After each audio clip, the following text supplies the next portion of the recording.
Glad to see you here. Talk a little bit about caregiver issues today. A lot of the subject matter is managing caregiver stress, and we will get to that, but before we do, I want to tackle a couple other things related to caregiving. Because our audience today is a little larger actually than those of us who are just in this room, we need to educate people about who the caregivers are.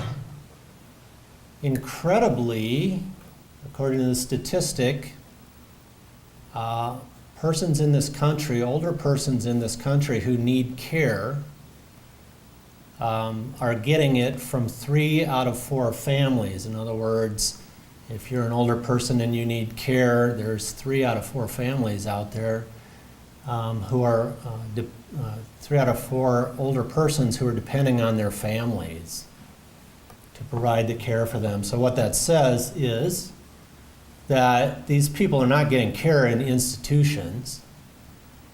They are getting care in their homes or in the homes of a relative.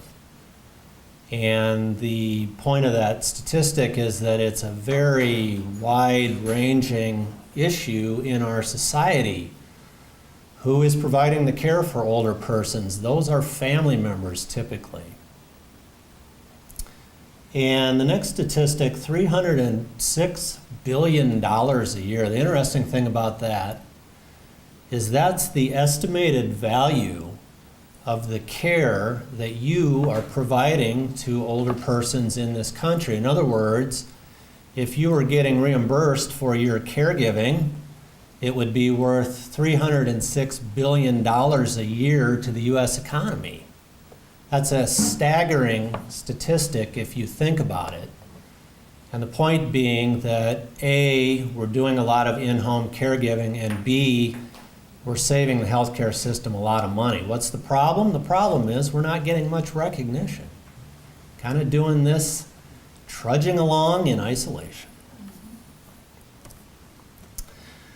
So I want to talk just a little bit about this caregiver role.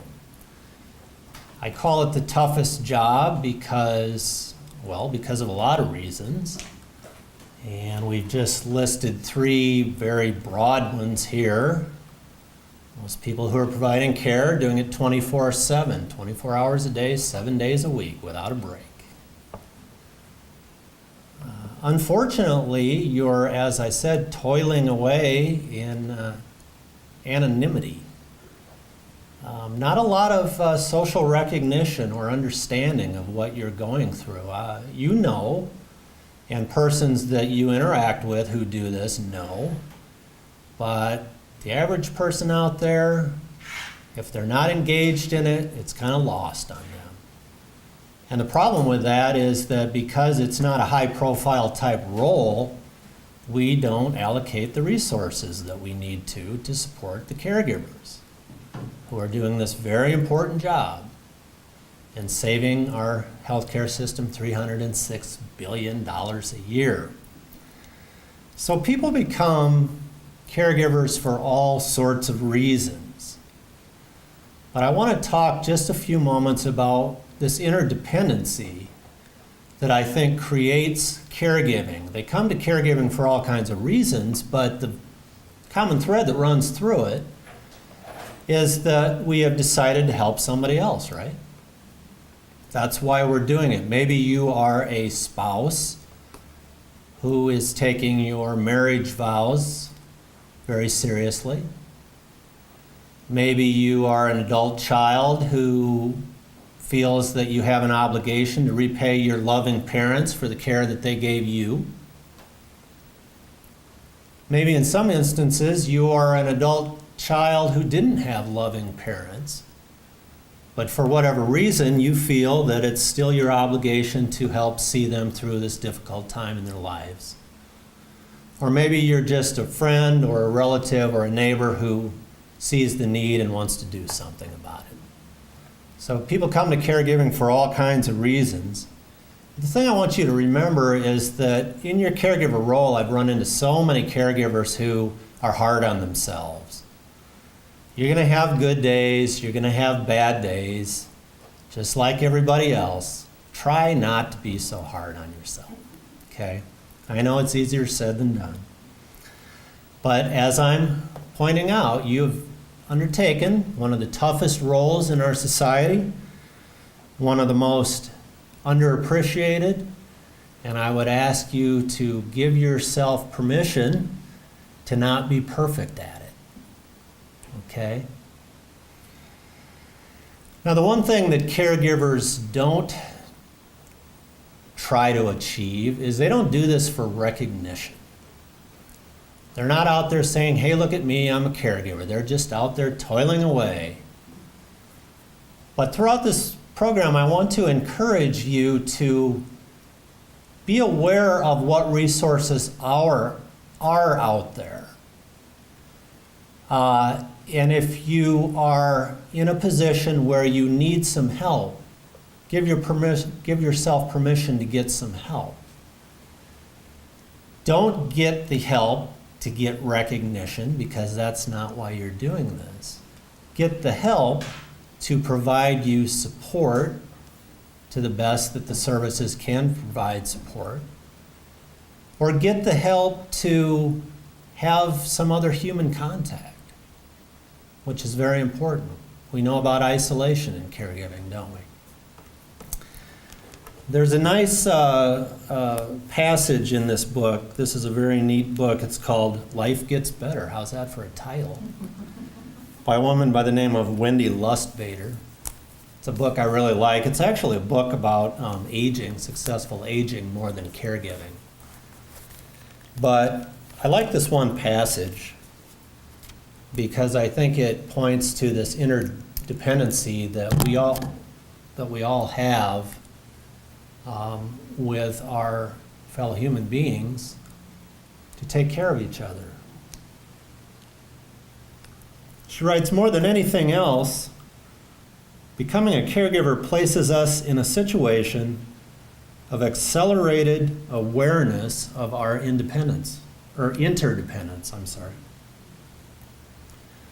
Caregiving has taught me that we are responsible to, not for each other, and the relationships are not disposable.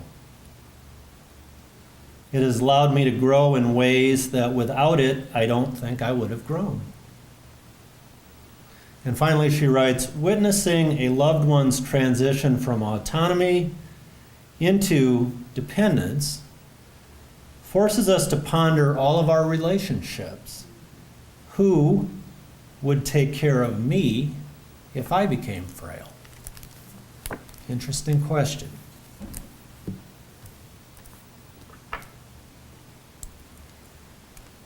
And this goes into, again, we'll get to some practical ideas about managing caregiver stress here in a bit, but I really like to focus on this idea of caregiving as a role where we're taking care of someone else, because we might be in that situation someday. And this is another book I really like. It talks about more the spiritual journey of caregiving. You can see the title there, and the author is Beth McLeod. And I really like this quote. I came to the realization through a journey in which I endured intense emotional pain and grief that by giving oneself to another, we receive the gift of personal growth and strength. So when I talk about caregiving, I don't want to just paint a picture that it's this awful role where we're miserable doing it, because it has its days and it has its moments throughout the days. But I like to try to look at it through this bigger lens. Call it spiritual if you wish, but just the idea that this is really important stuff and we make a decision to do it. And maybe at some point we're the recipient of some rewards and some good things about caregiving. So let's talk about the rewards for a moment. We all know that we've made the decision to help someone through a difficult time. And I also like to think that this is helping us understand the types of things in life that really are important. We get this barrage daily of all these trivial messages that are sent to us through so many different sources. But when you guys are in that role, helping one-on-one care for somebody else because they can't do it, and you're doing your best to make their quality of life as good as possible, that's what's really important. You get to work on these skills: patience, compassion, tolerance, and love.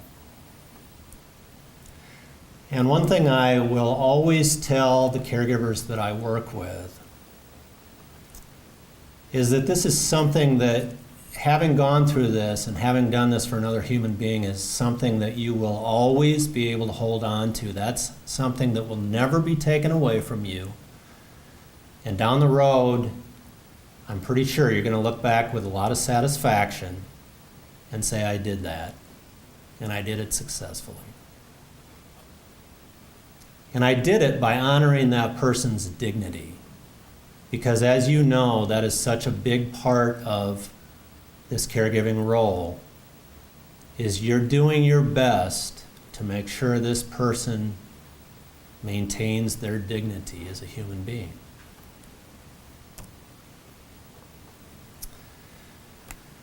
So now we can't ignore the piece of caregiving that creates some stress. And all this slide shows is a few issues. I'm sure you guys could add to it. We could have lots of slides on what increases your stress as a caregiver. But so often people I've worked with have found themselves thrown into the role. A loved one might have an accident, a loved one might have a stroke, heart attack, something like that, or they might have been having dementia sort of come on slowly, but all of a sudden that takes a turn and then their dementia's worse. And so you're thrown into this role, and going back to the spouses who are caring for a husband or wife, so many times they don't even realize that they're a caregiver. They're just persons who are married to somebody and fulfilling their marriage role. But frankly, when a person becomes debilitated, you're thrown into a new role. And you're really not educated or trained on how to do a lot of the cares. And if you are educated on how to do a lot of the cares, you have no idea what to expect next often in the role. Stuff keeps coming up. Well, I didn't have any experience in this. So you're thrown into that new role and you're sort of grasping for straws on where do we go from here? How do I deal with this? We talked about the 24/7, and then the biggie. We all want to fix it, don't we? So that helpless feeling while you're watching a person's health deteriorate, and you're watching them get worse maybe day by day, week by week, and there isn't anything you can do about it. You can help maintain, you can help meet their needs, but can you stop that progression of the disease? No, and that's where we all want to fix it. And it's so hard, I think, for people to come to that realization that I want to fix it and I'm helpless to fix it. And how do I connect those two things? We're fixers. You haven't gotten a lot of training. You may not have gotten any information on caregiving. Again, this is an isolating role. This is a role where more and more there's information being put out there about caregiving, but there's been quite a dearth of it to this point. And so where do I find that information that I need to do this role successfully? And then another biggie, the validation. I think this is so important because, as I said, caregivers don't do this for recognition, but I think it's critically important that those of us who work with caregivers are forever providing validation that what you're doing is right and good. And particularly when you're in a situation where you're going solo and you're having to make the decisions. And that's a very uncomfortable feeling when you don't have someone to bounce these decisions off of. You're doing the best you can. And it's important for those of us who work with family caregivers to provide that validation. It's important to hear that.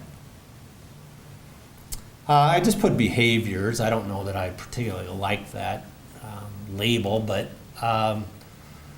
with dementia particularly, maybe you've got some real challenging behaviors or actions on the part of this person. How do I deal with that? You know, where's the book on what chapter is that, right? So another huge stressor. And then finally, money drain. It's expensive. I was working with a guy just the other day who, unfortunately, he and his wife had accrued so many medical bills, and it wasn't through any real downfall of their own. It's just that the person's health had deteriorated, and they had so many medical bills. One of them included having to take one of these life flights from Canada back to their home in the Midwest, which was incredibly expensive. And so the expenses started to pile up, and we were trying to create suggestions on how we could get him some help, but we had to do it within the context that we only have so much money here. And of course they had some income, and they had worked. They were sort of in this middle class role where you don't have a lot of extra money sitting around for care, but you're not going to qualify for a lot of entitlement services. Just one more slide on the primary issues. Uncertainty on how long will this go on. You know, our crystal ball is broken. We can't see how long this is going to go on and what the outcome is. Is it going to be another week? Is it going to be another month? Is it going to be another year? Will it be another 5 years? We don't know. And we touched on these decisions and the self-doubt, particularly when you're having to make all these decisions by yourself. I think it's pretty easy to get into a situation where you doubt yourself. But I really would encourage you. I have worked with many caregivers over the years, and I can think of almost nobody who wasn't making the decisions in the best interests of the person they're caring for, and who wasn't making good decisions. In other words, everyone I've worked with has been doing it for the person and has been making good decisions. And sometimes I will try to point that out to caregivers. I have the advantage of looking from the outside in. You're on the inside, and you're surrounded by this role day and night. But I have the advantage of looking from the outside in. And you know what? You're making good decisions. And you're doing things right. And you have been all along, so keep it up. Anybody, well, let's see, the condition changes. We get used to a person's situation as it is, and then all of a sudden one day we wake up and things are different. What brought that on? What's the explanation for that? What do I do about it? And then has anyone dealt with sleep deprivation while they've been in a caregiver role? Of course. And I can tell you I'm not at my best when I don't have my sleep. And I think many of us aren't. But sometimes you have to do what you have to do, and you get behind on your sleep, and it creates a lot of problems, doesn't it? It creates a lot of stress. So this is another slide that we could have multiple slides, the emotions that you go through as a caregiver. I've kept it just to one today, but some of you may recognize some of these. Some of you may have others that you'd like to add. But one of the things I try to tell caregivers is that, you know what, you're human. When things aren't going right, you get angry, then you get guilty because you got angry, and I understand that. But again, let's go back to earlier. Try to give yourself permission to not be perfect. You're still a human being who gets angry at things, okay? And that's okay. But there's a lot of loss. As you know, there's a lot of loss, there's a lot of grief. A lot of times people think that, well, grief happens after someone has died, and you know differently. Grief may happen every single day while you're in a caregiver role. And loss may happen every single day, and sometimes it's the loss of what the person is now not able to do anymore. But sometimes it's the loss of what we as a couple used to do and now don't do anymore. So there's a lot of loss and grief in there, isn't there?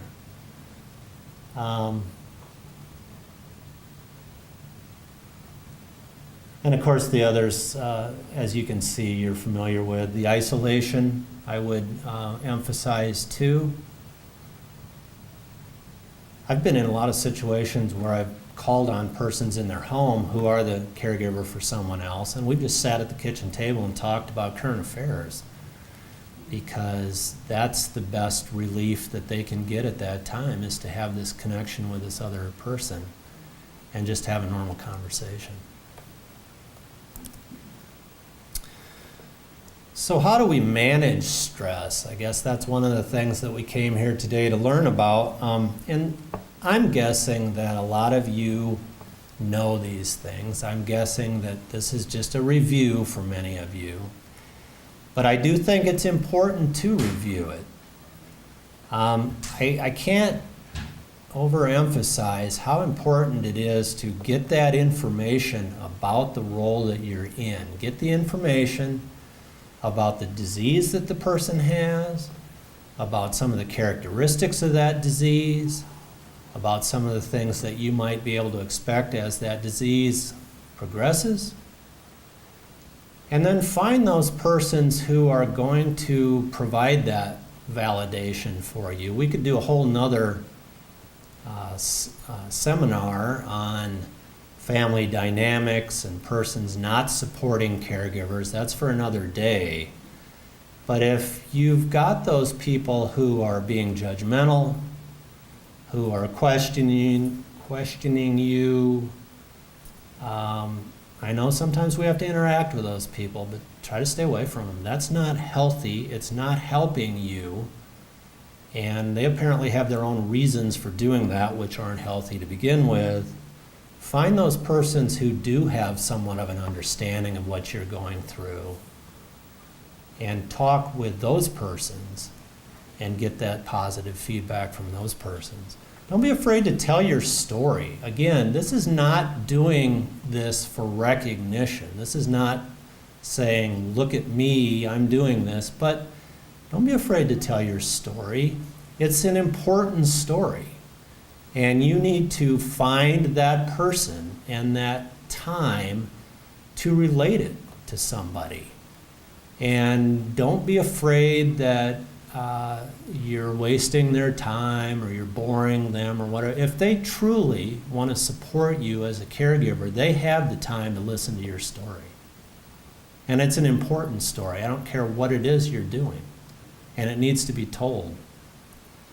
Those supportive relationships that understand the issues, there probably is no one that fully understands exactly what you're going through, because they're not in your role. They're not taking care of your person who has that personality or who has that history with you. But there certainly are persons who understand the framework of caregiving and understand the framework of a certain disease process and some of the hallmarks that you might both have encountered in that disease process. So find that person that understands to some extent what you're going through. It's really critical to spend time with that person. And then there's going to be a slide here in a moment about how professionals can help or hinder you in your role. And this is one of the areas right here. The healthcare system itself could be a whole nother seminar too, but we'll stick to just a few issues today. And one of them is that You know, you got 5 doctors involved in the person's care, and they're not talking to each other, and you go to this one and they say something, you go to that one and they say something different, you know, and you just want to beat your head against the wall. Keep looking for that person that's going to be able to answer your questions accurately. Look for that person that's got some empathy for the person you're caring for, and for you, who's not talking past that person that you're caring for. They're still an adult with dignity. I know everybody in the healthcare system's in a big hurry, and you've encountered that, I'm sure.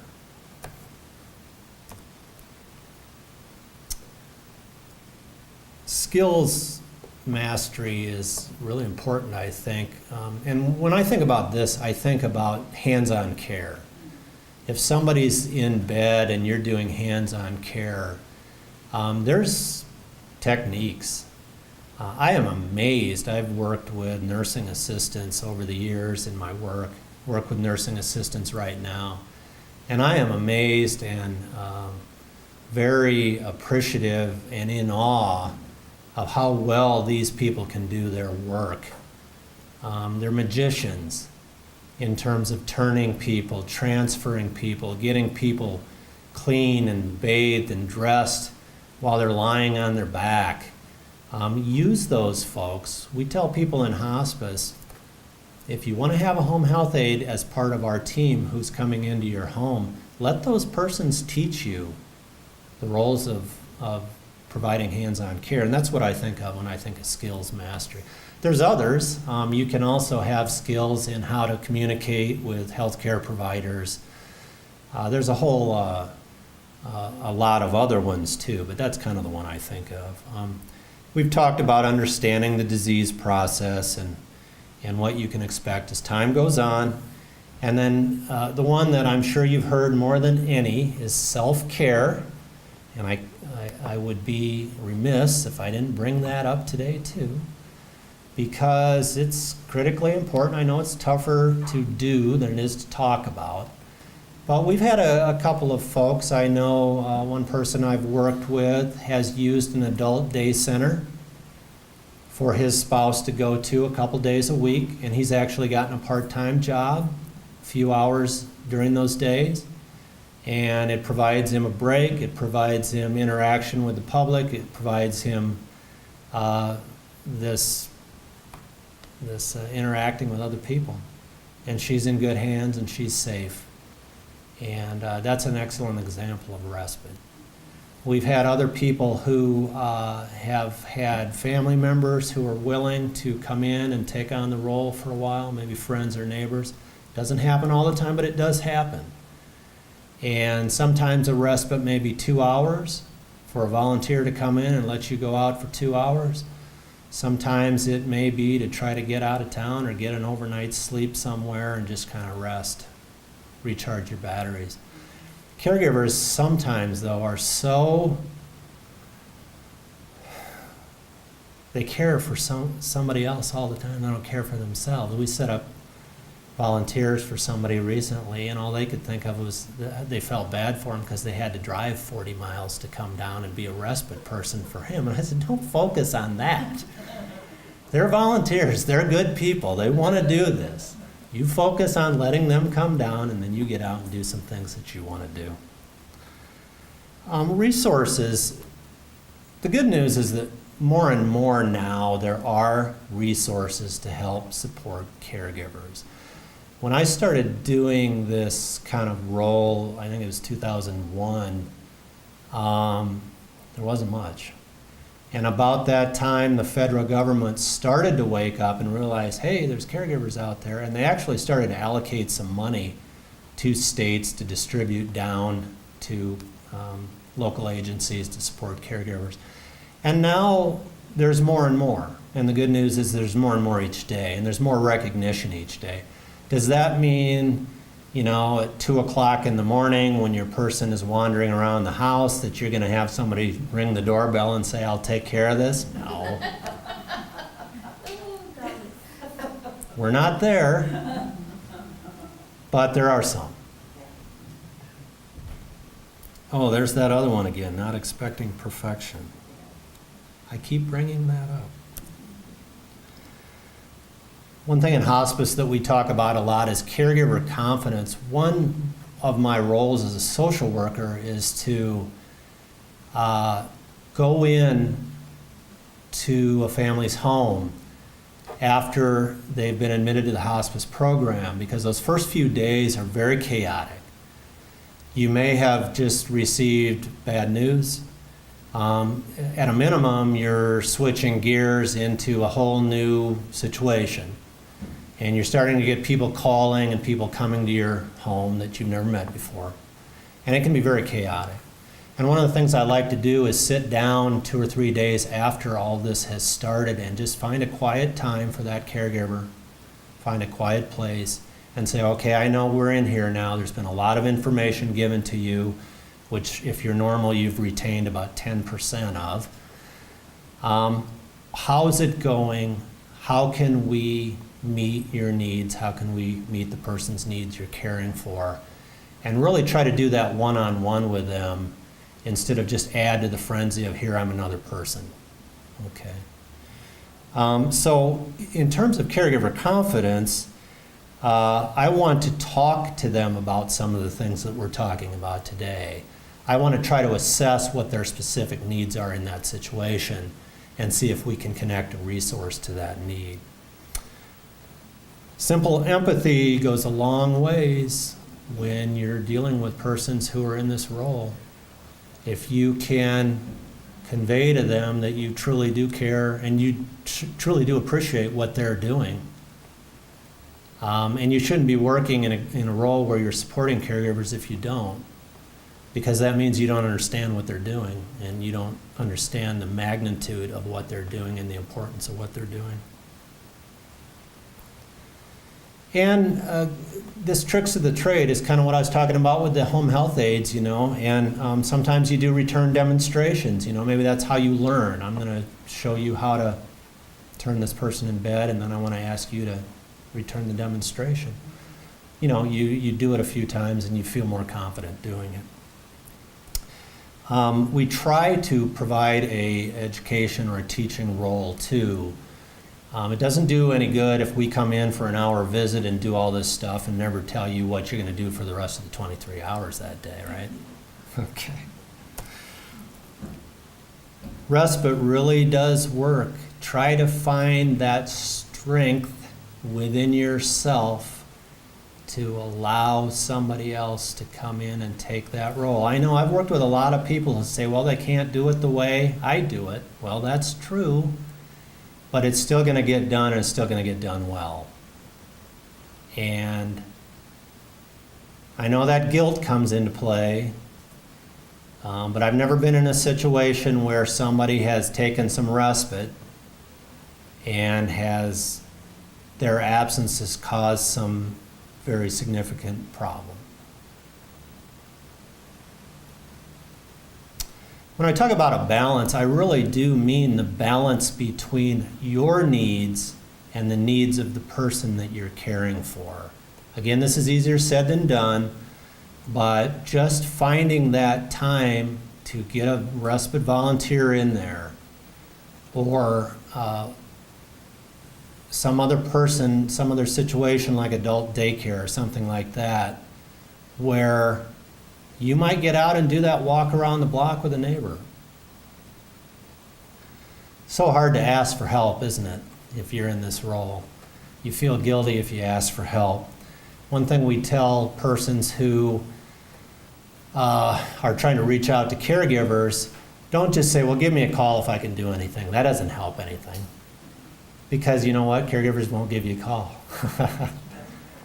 Say, Miss Caregiver, is it okay if I come by on Tuesday from 2 to 4 and sit with Mr. Care Recipient while you go out and do X, Y, and Z? That's specific, and it's harder to turn down if somebody presents it to you like that. And then the resources that are out there, find those persons who know the resources and can help you. Often one thing leads to the next. In our caregiver support group, I'm very happy about how Sometimes the persons will share with each other things they've learned, and then I'll contact this person and they'll say, well, I don't necessarily do that, but this person does. And so, I know you don't have a lot of spare time to be on the phone all day, but the point is that one thing often leads to another, and some of those issues can be met. So I think it's critical for persons who are working with caregivers to try to realize what you're going through, to put ourselves in your place. The one thing I try to do before I go on any home visit in my role is to take a few moments before I go in and collect myself and think about, now this person is doing this. This is the news that they've gotten. This is the disease process that they're dealing with. What would I be like in that situation? Of course, I'm not going to be able to be you, but I want to try to take a few moments to put myself in that mindset so I can be the most helpful. Again, honoring the individual's dignity. There's nothing worse than when you go to an appointment and the person is talking right past the person who is receiving the care to you. That's just not acceptable. I tell professionals when I do these types of talks that look at this as a family system. This is not just your patient. This is a patient, this is a caregiver, this is a system that you need to be aware of, and you need to not only identify what's going to help your patient the most, but what's going to help the rest of that system too, and take the time to listen. There's probably nothing more critical than not looking at my watch because I have to think about who I'm going to go see next. I want to give you my undivided attention while I'm with you and let you tell me your story, your needs, and then I will identify what I can do to try to help those needs. Support groups, they're not for everyone, but for persons who are willing to sort of go out on that limb, show up to the support group. We've got one running right now, and we really try to make an effort to make persons feel as welcome as possible. I know it's intimidating, particularly if you're coming by yourself, to come into a group of people, but you know what? That group of people are your people.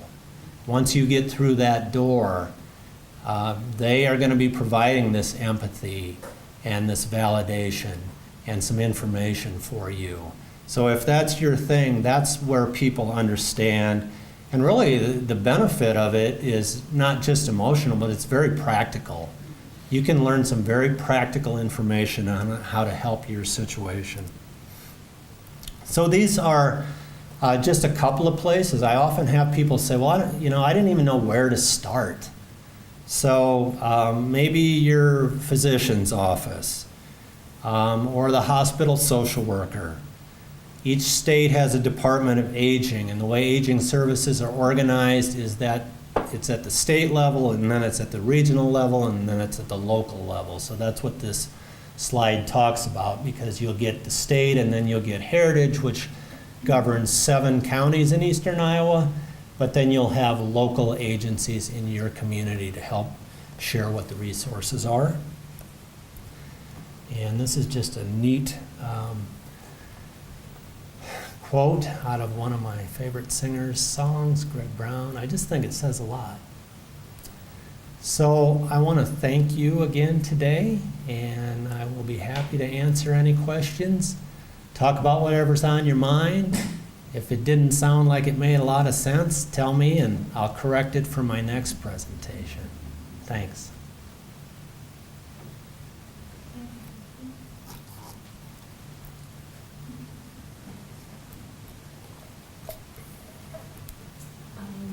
My name is Jane Murphy. I never hesitate to start the questions because I still have so many and so many comments about your presentation. So how about if I start with one? You talked a lot about how the folks with whom you've worked, Steve, always make good decisions, and how do you think a family should operate when they feel like certain members of that family are not making good decisions concerning the loved one? Because that's where I am right now. And so just to clarify, you feel like you're making good decisions, but you're being questioned by other persons. actually I can't call the shots. And that kind of moves into the other point that, you talked so much and about folks who do this on their own, and I have nothing but compassion for all of you, like Kathy. Is it Kathy? Right? Yeah.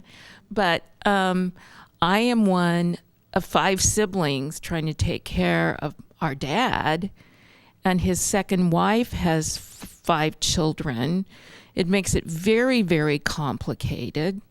And so that can be a detriment too, if you want to add that into your presentation. I know a lot of people who would agree with me about that. And yeah, you say so too. So that's one of the points. But how am I, as a caregiver, although long distance, supposed to deal with decisions that I feel are wrong? What kind of communication is in the family? How does it look? Well, within my family, it's very good. None of us is local with my father. We all have to travel at least 10 hours to get there. And so we're only one at a time usually on site. And so I love my siblings. I think we're all trying very hard. But his wife still has a number of legal options that she holds very closely, and her children have a completely different mindset. And so there are lots of people involved, and I know it's incredibly complex, but I just wonder what you say to that. Well, somehow I knew that was going to be a blended family example when you said that. I suppose I should backtrack just a bit. When I see caregivers making good decisions, this is in a home with a person taking care of another person. So often I will say, you don't see this, but you have taken step 1, 2, 3, 4, and 5, and those are all excellent steps, and that's just what I would have suggested. So that's kind of what I meant by those making the good decisions. The problem, Jane, in the scenario that you lay out, is that the healthcare system puts a lot of importance and weight on who the substitute decision maker is. What if the trustee or executor has become unable to fulfill the distribution duties? We have real problems with my dad's wife's distribution abilities. And I guess yeah, that's really all there is to say. But you're caught in a situation where you have little control, unfortunately, and as you have figured out, because we put so much weight on who a person's substitute decision maker is, and if their spouse, is, they automatically get that role by default. And the standard is very high to remove that. And there's no easy answers to that one. Because at some point he chose to form a union with her, and she, by default, got that role. So that's fine. I don't want to take up all the time with this discussion. I just wanted to air the issue. So I know you have no answers, but. Well, I have some answers, but not for that.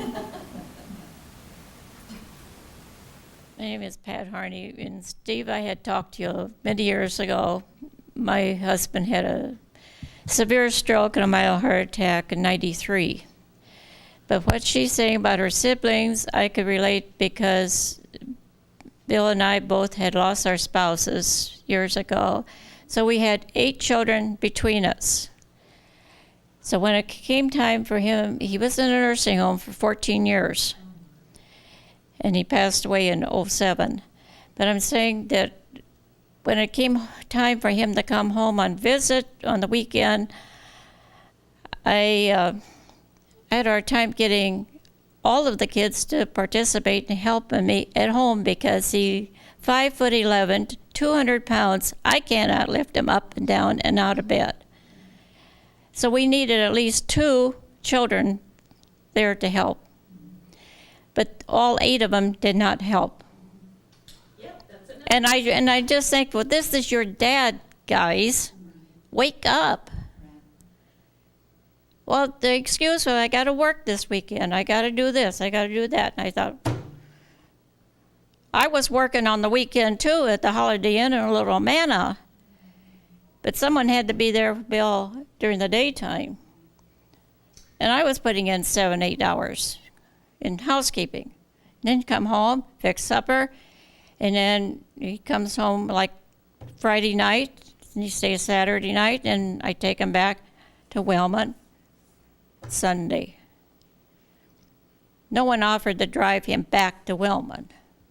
How long did you From Oxford. How long did you do this, Pat? 14 years. So, working at the Holiday Inn for 12 years, a substitute elementary teacher, and I did not give up any of my activities as a caregiver because Bill said, why? So I continue on doing what I wanted to do. I am a bowler. I did that during the winter season. 1 day a week, that's my outing. 2.5 hours. And continued substitute teaching, and I'm still substitute teaching, going on 37 years. So I'm not giving up, even though everything is past, and I'm still out there on the farm in Oxford, and I'm fine with it. But it's just the idea that it's hard to get not only your siblings, but your children to help take care of mom, help take care of dad, and therefore you just kind of.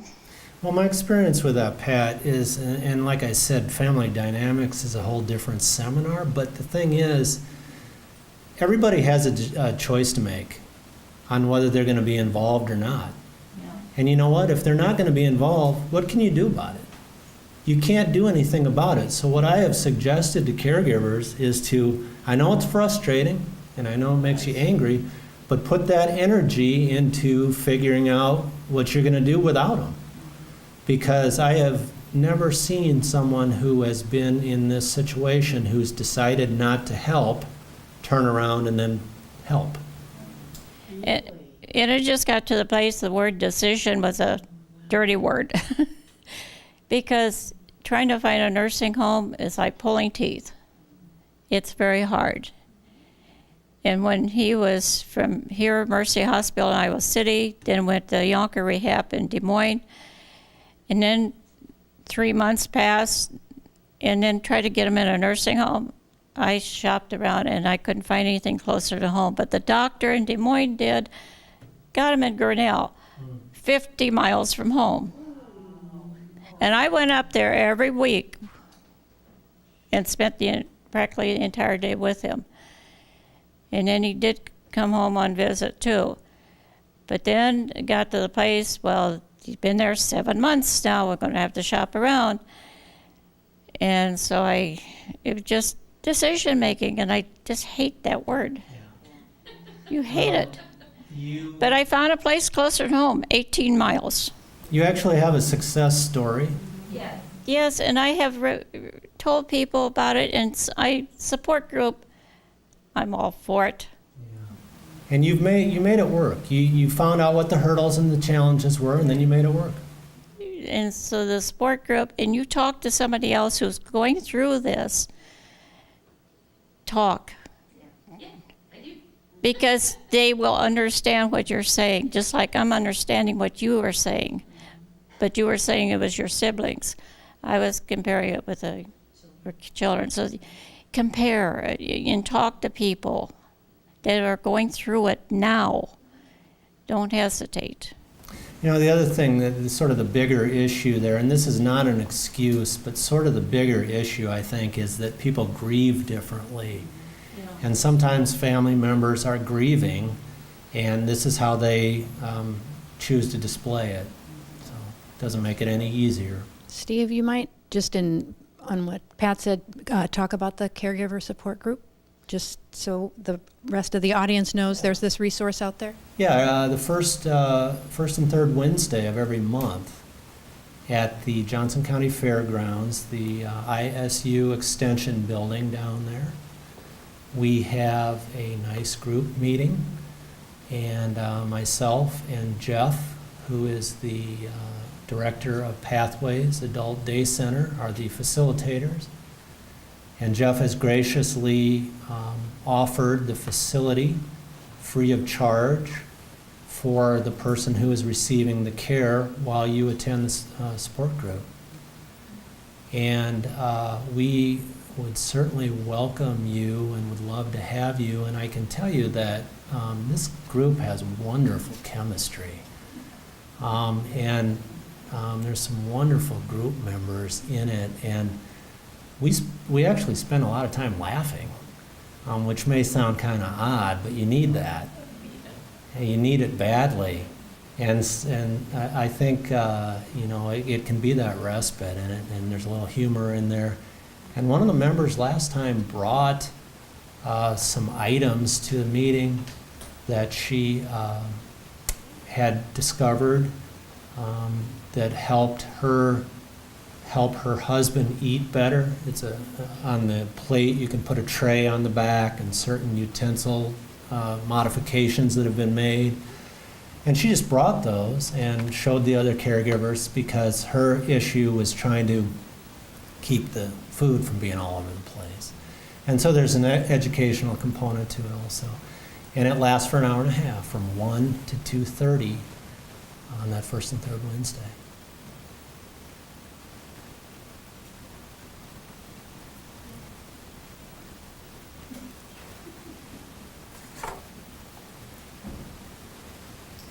May I just add that there is a very wonderful support group that meets regularly the first Sunday of every month at the Senior Center from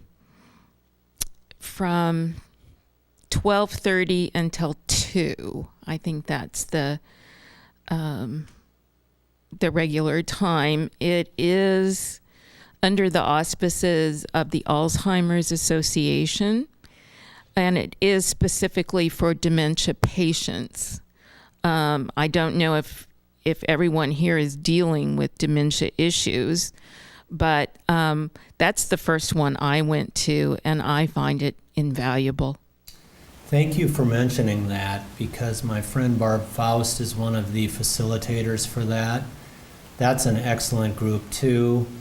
And I don't think you can have too many of them. Go to that one, go to the other one, go to both of them. Do whatever fits into your schedule. So thanks for bringing that up, Jane. And that's at the Senior Center, downtown.